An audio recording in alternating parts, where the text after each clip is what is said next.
Hey, my name is Ryan Goldemann. I sing lead and play guitar for Mother Mother, and we put out a record called Grief Chapter earlier this year, which is kind of like a concept album around death and grief and mourning.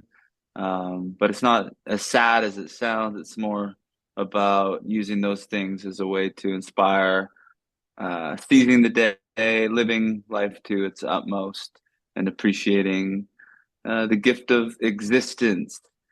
It's probably our most confident sounding record. Mhm. I feel like just the sonics are really, really tough and almost muscular. And we recorded it in Vancouver at Bryan Adams studio Mm. in Gastown, which is a really beautiful studio. And we spent a lot of time there, close to 100 days. So that was pretty luxurious for us. Oh, lovely. Great. Thank you so much. You guys were in Australia around a year ago. We're pleased you're coming back so soon. How was it the first time round? It was amazing. It was more than you could ever ask for an entrance into a new market. Yeah. Usually you start with like five people and you work your way up. Yeah. But, there's a couple thousand kids in Sydney. Yeah. It's incredible. Yeah. Oh, that's awesome. What is it like having some of your songs explode on TikTok?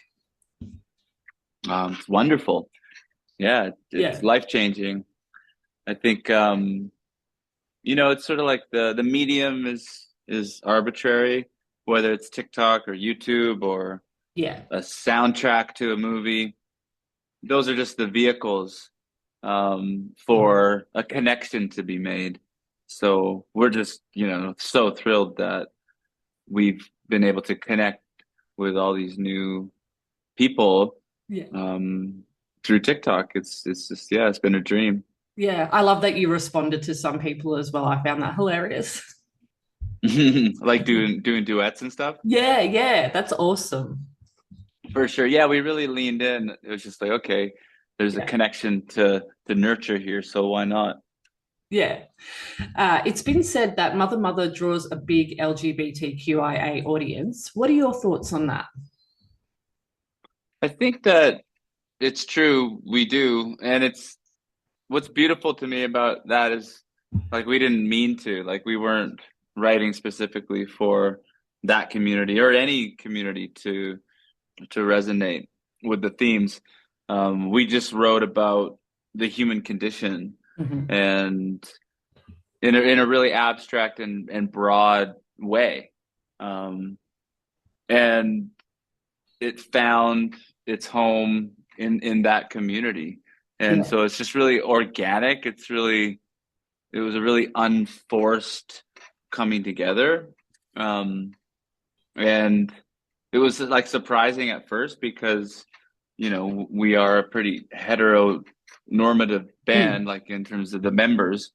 Um, but then like in analyzing the music and the themes and the unconventions and then attributing that to that community, it was like, oh, that makes sense. That's Yeah. sort of a beautiful marriage. Yeah, definitely. You could see after reflecting on your lyrics and songs, I suppose, how it would resonate with that community. Yeah, exactly. And Yeah. I just love that it was all just accidental and Yeah. not contrived whatsoever. Yeah, definitely. No, that is beautiful. What are some of the themes on Grief Chapter that you explore lyrically and sonically? Um, yeah, death and Mhm. grief, of course, that's obvious. Existentialism, spirituality, uh, I guess God Mhm. and the afterlife. Um, and sonically, yeah, we just tried to capture the band like as successfully as possible. We just Yeah. wanted to get beautiful drum tones, great guitar tones, sing from the heart and use good microphones and present that in an honest way. Yeah. It wasn't really trying to like be too tricky or be too um strange sonically. I think we just wanted to convey ourselves clearly and honestly. Yeah, yeah, no, beautiful. I think you've done that as well in nearly every other album that you've released. I really think that you guys stay true to that raw emotion and you push boundaries. And it seems like obviously you're not afraid to push those boundaries and stay true to yourself.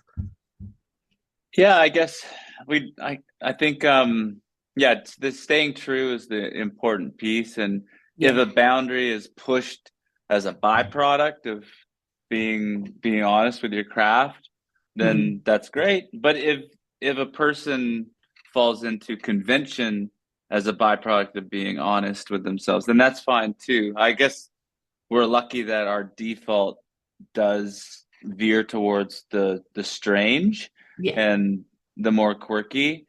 And I'm happy for that. For whatever reason, we're just those types of people who, Yeah. when we express ourselves creatively, it comes out a little bent. Yeah. No, it's nice to see. Over on your Instagram, you recently posted a cover of Where Is My Mind by the Pixies. Are they a big musical influence of yours? Huge. Yeah, I think Yeah. like we probably wouldn't be talking if it wasn't for the Pixies. Yeah, they really Wow. changed everything when I first heard them at 10 years old on my dad's mixtape. You're in a band with your sister. Has that been frustrating at times, or do you guys have a solid relationship?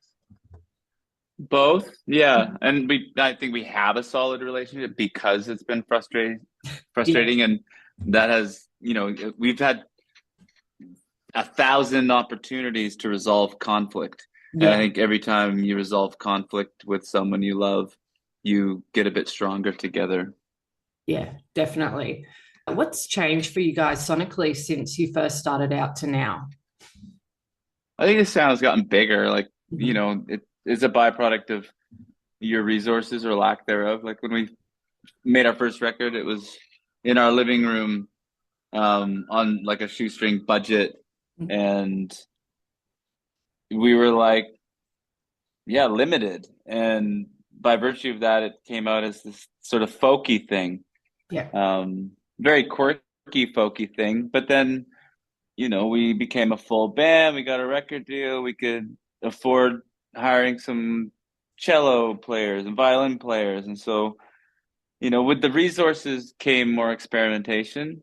Yeah. Um, and then as you get into the industry, it's like you want to. I think it's natural for a band in their coming of age, in their adolescence, so to speak. It's like you want to sound big, and Hmm. so you get a bit more produced and a bit more slick, and you want things to be impressive. We definitely had that phase, Yeah. and now with Grief Chapter, I think a bit of a mix of everything, and all of that kind of came Yeah. together with this record. Yeah. Yeah. Do you have a favorite song in general that you like to play at shows? Yeah, I love playing Hayloft 2 Hmm. just because it just takes care of all the work. Like it's Yeah. easy to play and it just makes the room kind of erupt. Yeah. And then on the flip side, I like playing Grief Chapter, Yeah.